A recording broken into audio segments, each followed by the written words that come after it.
Publicado em Paris, em 18 de abril de 1857, o Livro dos Espíritos é o marco inicial de uma nova fase da evolução humana. O Espiritismo baseia-se na solidez deste livro, na credibilidade e sabedoria de suas fontes espirituais, na pureza de sua moral evangélica, nos meios de transmissão mediúnica e na coerência de suas revelações. A característica essencial de qualquer revelação tem que ser a verdade. Revelar um segredo é tornar conhecido um fato. Se é falso, já não é um fato e, portanto, não existe revelação.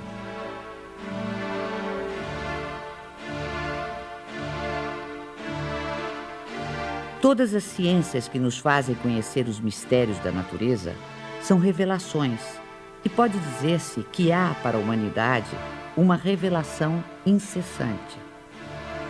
A astronomia revelou o mundo dos astros, que não conhecíamos. A geologia revelou a formação da Terra. A química revelou a lei das afinidades entre as substâncias. A fisiologia revelou as funções do organismo.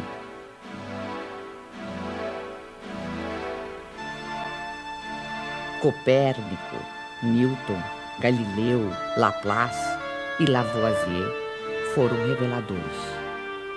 O Espiritismo, dando-nos a conhecer o mundo espiritual que nos cerca e, por conseguinte, o nosso destino depois da morte, é uma verdadeira revelação, na acepção científica da palavra. A revelação espírita é de origem divina e de iniciativa dos espíritos, sendo a sua elaboração fruto do trabalho humano.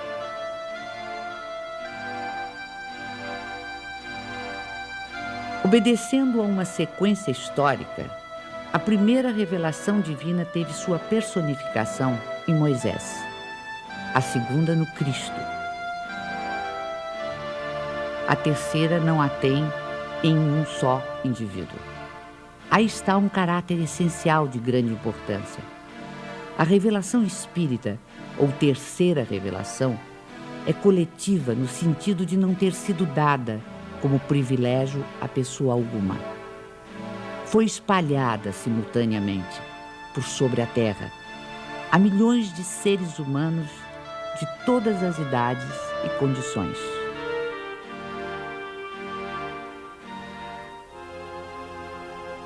As revelações de Moisés e de Cristo, sendo resultado do ensino pessoal, apareceram num só ponto em torno do qual a ideia se propagou pouco a pouco. Mas foram precisos muitos séculos para que atingissem as extremidades do mundo, sem mesmo o cobrirem inteiramente. A revelação espírita, não estando personificada em um só indivíduo, surgiu simultaneamente em milhares de pontos diferentes, que se tornaram centros ou focos de irradiação. Se o Cristo não disse tudo quanto poderia dizer, é que julgou conveniente deixar certas verdades veladas, até que os homens chegassem ao estado de compreendê-las.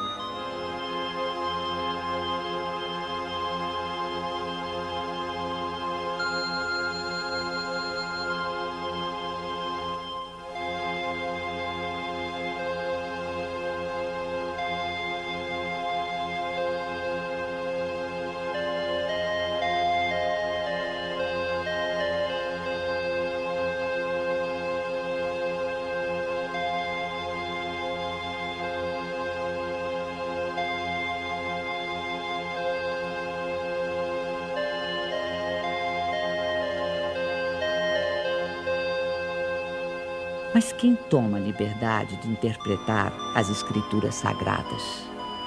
Quem tem esse direito?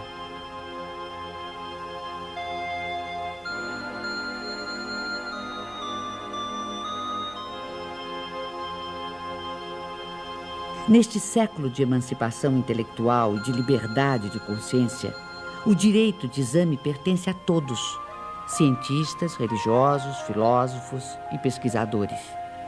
Os homens, cada vez mais esclarecidos, à medida que novos fatos e novas leis se forem revelando, saberão separar da realidade os sistemas utópicos.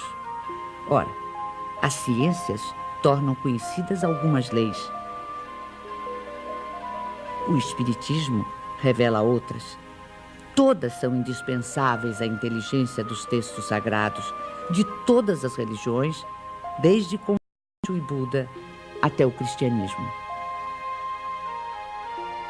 Um último caráter da revelação espírita é que, apoiando-se em fatos, tem que ser, e não pode deixar de ser, essencialmente progressiva, como todas as ciências de observação.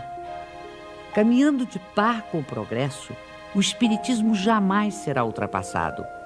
Se uma verdade nova se revelar, ele a aceitará.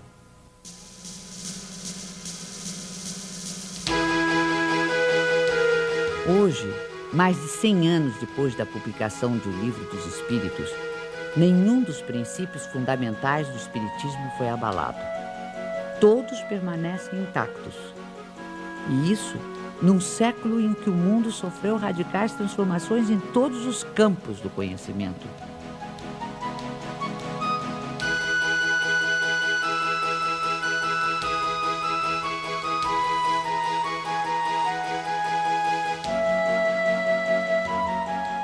O que se pode observar é que o desenvolvimento da ciência se processa justamente na direção dos princípios espíritas. O exemplo mais recente está nos jornais.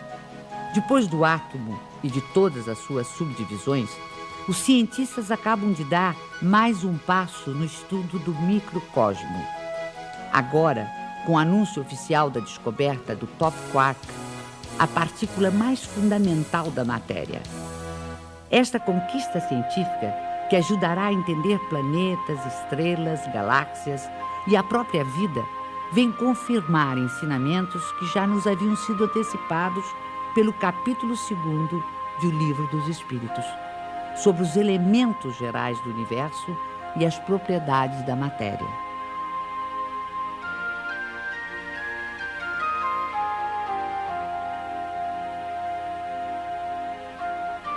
Além do Livro dos Espíritos, outras obras básicas compõem a codificação espírita. O Livro dos Médiuns, o Evangelho segundo o Espiritismo, o Céu e o Inferno e a Gênese desenvolvem, aprofundam e consolidam os princípios do Espiritismo. Todos esses princípios, que resultam dos ensinamentos dos Espíritos, foram sistematizados e codificados por Allan Kardec. Hippolyte Léon Denisard Rival, que mais tarde viria a adotar o pseudônimo de Allan Kardec, nasceu na cidade de Lyon, na França, no dia 3 de outubro de 1804. Com a idade de 10 anos, seus pais o enviaram para estudar em Yverdon, na Suíça, onde se localizavam um dos institutos de ensino mais famosos e respeitados em toda a Europa. Fundado pelo educador suíço Johann Pestalozzi, o instituto era uma espécie de escola modelo, admirada pela aristocracia, altas personalidades políticas, científicas, literárias e filantrópicas. Depois de haver concluído seus estudos em Yverdon, Rival tornou-se conceituado mestre, não só em letras, como em ciências. Distinguindo-se também como notável pedagogo, publicou diversos livros didáticos e contribuiu com planos e métodos para a reforma do ensino francês. Esta longa experiência pedagógica habilitou o professor Rival para outra tarefa, a codificação do Espiritismo. Aos 65 anos incompletos, vitimado por um aneurisma, Allan Kardec faleceu em sua casa enquanto trabalhava. 31 de março de 1848. Em Hydesville, dos Estados Unidos da América, manifestações de forças inteligentes intervindo no plano físico assinalam o surgimento do espiritismo através da fenomenologia mediúnica. A seriedade desses acontecimentos teve imensa repercussão até mesmo na Europa. Os fenômenos ocorreram numa tosca cabana, residência da família Fox, adeptos da Igreja Metodista. No primeiro diálogo registrado entre as irmãs Fox e o espírito de um mascate de nome Charles Rosbach, usaram-se letras do alfabeto para a formação de palavras, mediante convenção de que a cada letra corresponderia a determinado número de pancadas. Estava, portanto, descoberto o processo adotado para as comunicações entre os dois mundos. Pode-se dizer que o fenômeno das mesas girantes, que se seguiu aos acontecimentos de Hydesville, preparou o advento do espiritismo, despertando o interesse dos homens de ciência, dentre eles o professor Ribard ou Allan Kardec.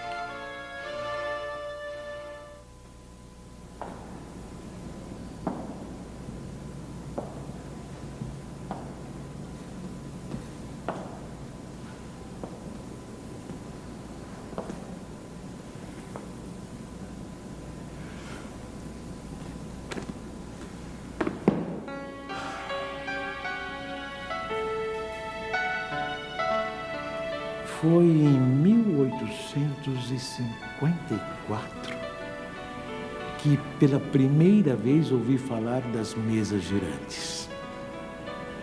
Encontrei um dia o magnetizador, o Sr. Fortier, que conhecia desde muito tempo. Disse-me ele que já não eram somente as pessoas que podiam se magnetizar, mas também as mesas, conseguindo-se que elas caminhassem e girassem à vontade. O fato não me pareceu radicalmente impossível. O fluido magnético, que é uma espécie de eletricidade, pode perfeitamente atuar sobre corpos inertes e fazer que eles se movam.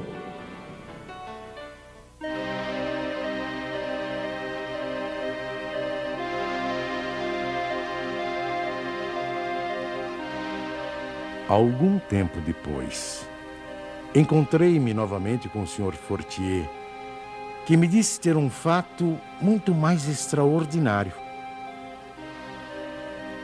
A mesa não só se movia, como também falava. Interrogada, ela respondia através de sinais.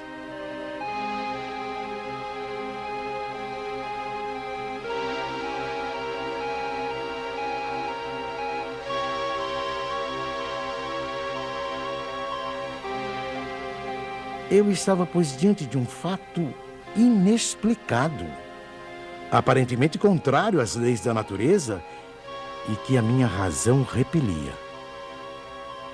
Sabia apenas que as experiências eram realizadas em presença de pessoas honradas e dignas de fé. No ano seguinte, o Sr. Carlotti, amigo de 25 anos, me falou dos mesmos fenômenos com entusiasmo.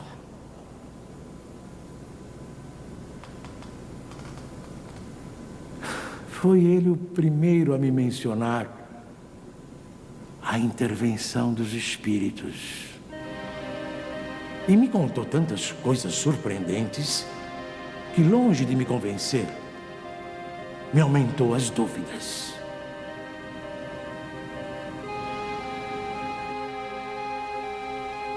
Tempos depois, fui convidado a assistir às experiências que se realizavam em casa da senhora Pleine-Maison. Aceitei imediatamente.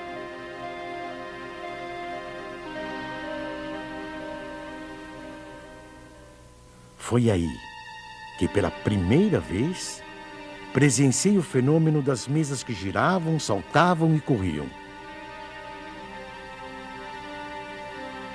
Assisti então a alguns ensaios muito imperfeitos da escrita mediúnica.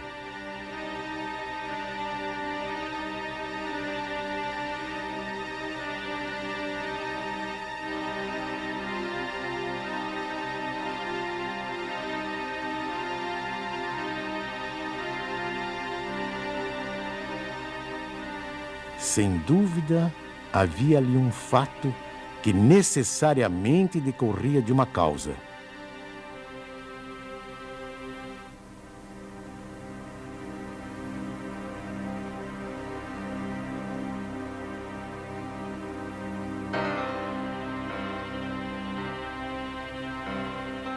Foi nessas reuniões que comecei os meus estudos sérios de espiritismo.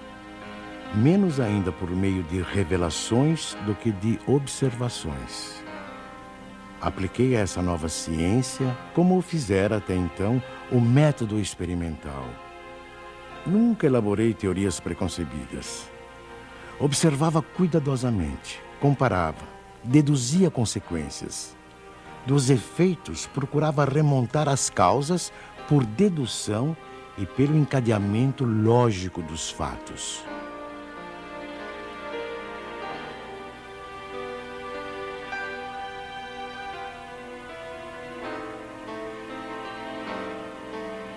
Um dos primeiros resultados que colhi das minhas observações foi que os espíritos, nada mais sendo do que a alma dos homens, não possuíam nem a plena sabedoria, nem a ciência integral. O saber de que dispunham se limitava ao grau que haviam alcançado de adiantamento. A opinião deles só tinha o valor de uma opinião pessoal. Esta constatação me preservou de acreditar na infalibilidade dos espíritos e me impediu de formular teorias prematuras, tendo por base o que fora dito por alguns deles.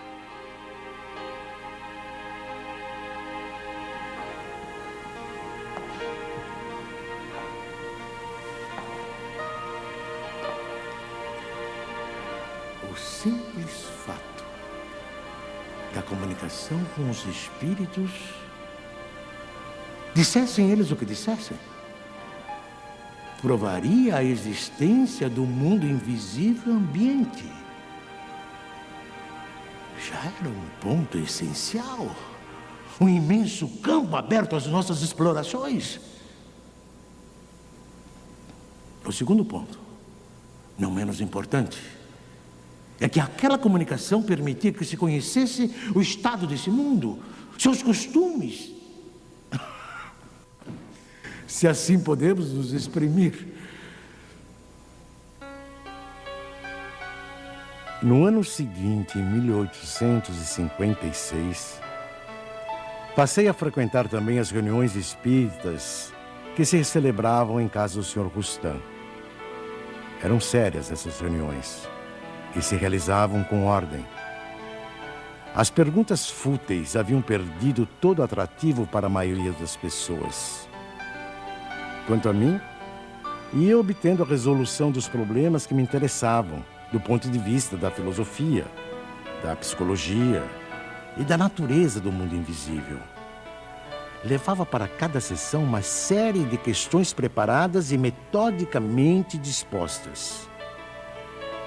Pouco a pouco, as sessões iam assumindo caráter muito diverso.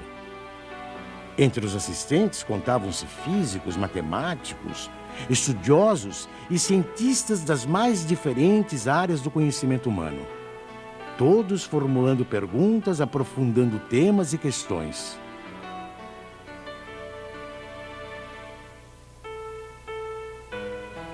Mais tarde, quando vi que aquilo constituía um todo e ganhava as proporções de uma doutrina, tive a ideia de publicar os ensinos recebidos.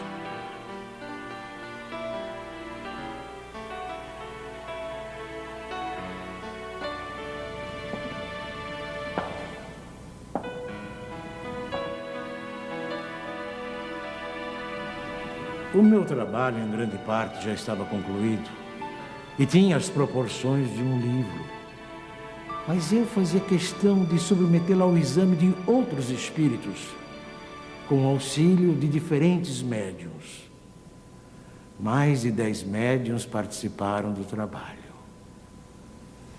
Da comparação e da fusão de todas as respostas coordenadas, classificadas, e muitas vezes retocadas no silêncio da meditação, foi que eu organizei a primeira edição de O Livro